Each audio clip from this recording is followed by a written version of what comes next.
by Suraj Raja.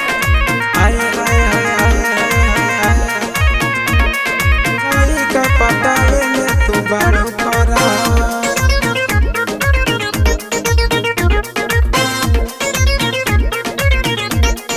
तू बर पातर देहिया लागेला छरहर आए हाय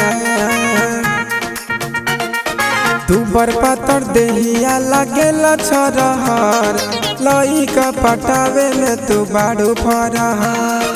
तू बर पातर देहिया लागेला छरहर लइका पटावे में तू बड़ो फरहर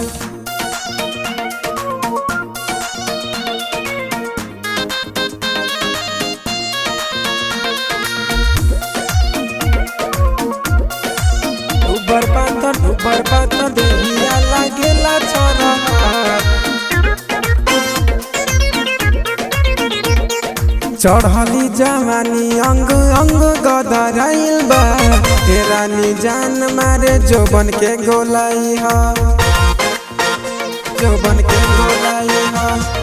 चढ़ली जवानी अंग अंग गदराइल बा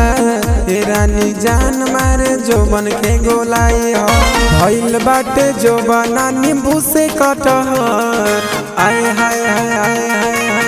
हाय भइल बाटे जोबना नींबू से कटहर लइका पटावे में तू बाड़ू फरहर तू बर पातर देहिया लागेला छरहर लइका पटावे में तू बाड़ू फरहर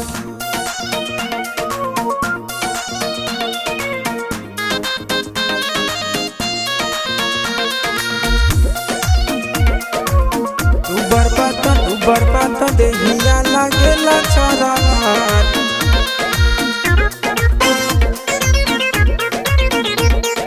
काहे के जवानिया जियान करेलो कवना बात पर गुमान करेलो एहो पगलाई बारू काहे के जवानिया जियान करेलो कवना बात पर गुमान करेलो कैसे कटी सूरज के बिना तुर सफर आए हाय हाय हाय एहो